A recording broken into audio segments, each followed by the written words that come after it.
You talk about the honors that Gary and Troy got. I didn't know. I don't know. You don't know? No, I'm being serious. Troy got first team, Gary got second team. Oh, it was great for those guys. Happy for them. Those guys are good kids. They work really, really hard. And just very happy for them. What about the strides they've made this year to get to that point? Yeah, I would say Troy first team. Yeah. Just had to check. Well, I think that, with the coaches, speaking about Troy, our coaches in our league, I vote on that, correct? Yeah. That they're equating his value to our team. How many minutes he plays. Sometimes he helps, it could be the assist, it could be the scoring, his leadership. I think it's his first team award is really, it speaks to volumes to how important he is to our basketball team and how hard he's worked to get to the point where he was a bit player off the bench as a freshman to a first team all-league player as a junior. So I'm really happy for him. He's worked hard to get to that point. Same thing with Gary. I think that says a lot about, how hard he's worked from the time we recruited him, really, because he was an unknown as a junior in high school to the point where people know who he is and, he has the respect of the other coaches in our league. To me, that means a lot when the other coaches in the league vote for you and place a premium on how valuable you are and what kind of player you are. So, like I said, just credit to those guys and how hard they've worked. Gary's been in a little funk lately. I think he's missed his last 11 shots or something. Is he just rushing it? They're just swarming him more than they were before? Yeah, but, when you move up the charts on that scouting report, it's a lot tougher. Yeah. And in defense of Gary, since Shaq's gone down, he's played too many minutes. Our job, my job this week is to just try to get his legs fresh again, get his mind fresh, get his legs fresh, and it's, new start mentality. But I'm not concerned with him. With him, because, that stuff can be skewed. He gets fouled a lot, just being honest about it, guys. We're one of the few teams around that really throws the ball inside. And he takes a lot of hits. I don't think he gets a lot of calls. I think people foul him a lot on a lot of his misses. I think I think he's being fouled. He's just got to learn to deal with that and continue to get himself to the foul line, because that's really what helped us win Sunday, him getting to the foul line in the SMU game. We can talk about getting fresh legs. At this time of year, how can you do that as a coach? Most important thing, in my opinion, this time of year, not just fresh legs, fresh mind. You got to make sure that your team is excited about being in the gym still, is looking forward to staying in this gym as long as we can and playing as a group as long as they can. I'm a big believer in that. So you got to practice. You got to do things to make sure the guys are having fun. You got to make sure they're doing things to make sure their legs are fresh for game time. And it's that, to me, if you need to be out in a practice setting teaching your guys how to play help defense at this time of year, you failed as a coach. You're really struggling. You got to make sure the guys are ready to play on game day this time of year. And I'm a big believer in mental state as well. Keeping the guys where I think, if a guy thinks he's tired, he's tired. You got to make sure that somehow got to get them to where they're in the right frame of mind. They're happy, they're excited, they're looking forward to staying alive and winning tournaments as long as they can. I think if you beat them down, some guys look for the exit. Do you like conference tournaments? Doesn't really, we're going to try to win it. I've learned a long time ago what I like doesn't matter.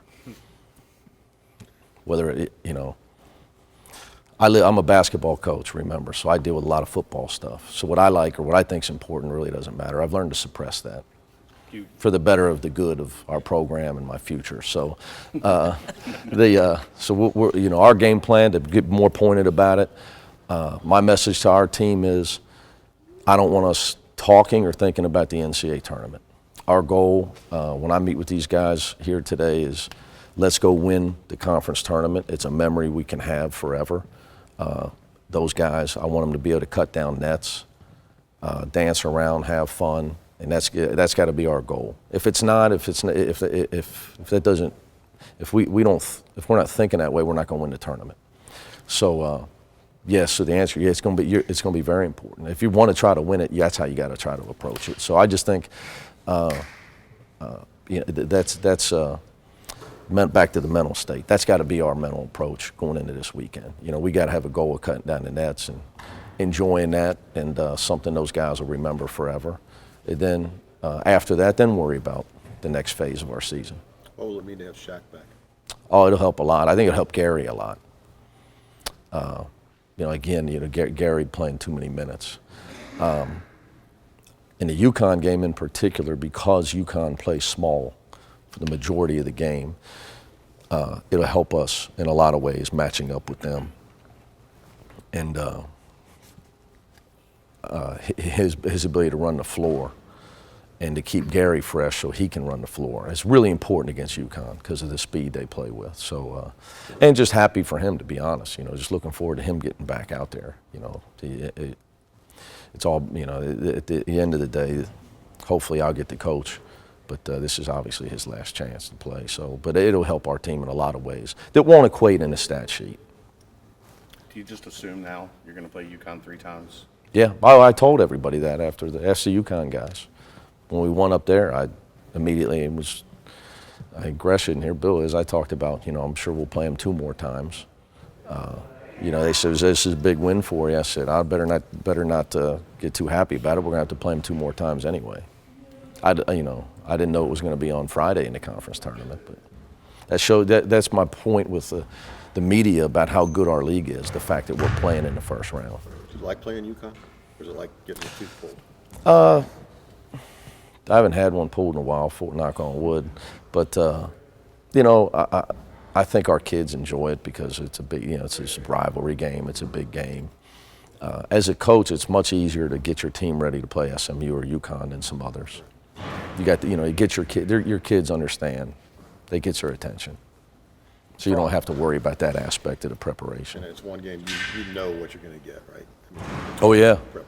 You may not like it what you're going to get because of how hard they play, but but your players do know. Right. So you don't have to impress upon them, hey, these guys play really hard. They already know that. Fraud's knee, did it come through? And usually talk about like the day after. He felt okay the day after. Don't know. Have to ask him that one. I think when you've been out, he only practiced one. He was out basically 13 or something. I don't know how many days, and practiced one day and got ready. So I expect him to be a much better player this weekend than he was in the. We just needed him out there in the SMU game. Whatever we got from him, production-wise, was a plus. But we weren't going to win if he wasn't out there. As far as him getting back to the Farad that's capable of getting 20. Obviously getting back in the gym and getting live work for 3 days.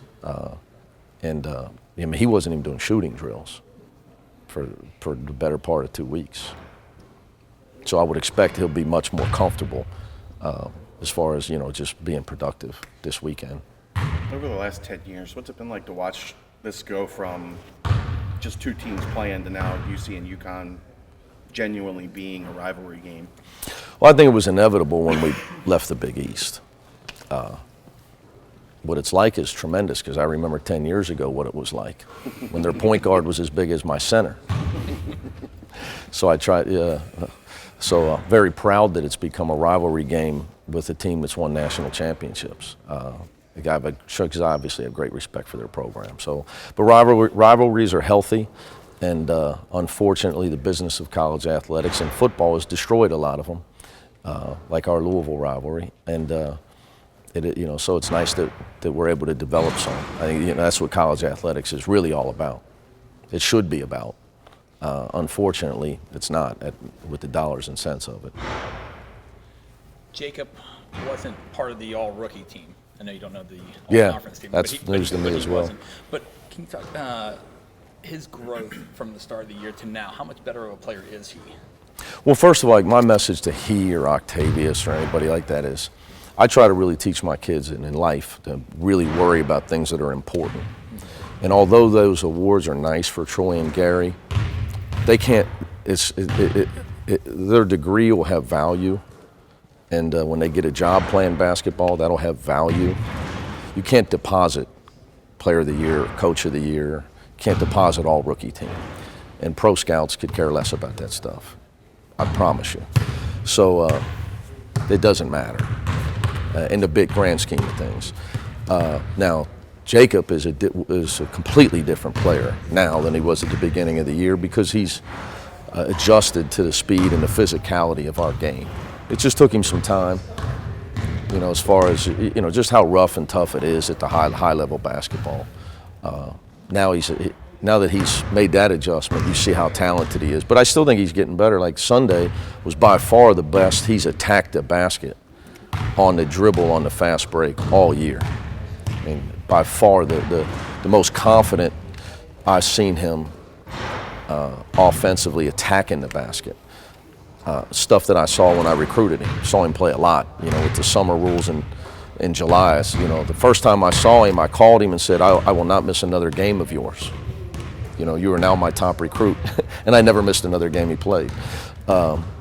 So I saw him a lot. So, you know, so I've seen him dominate games. I know what he's capable of.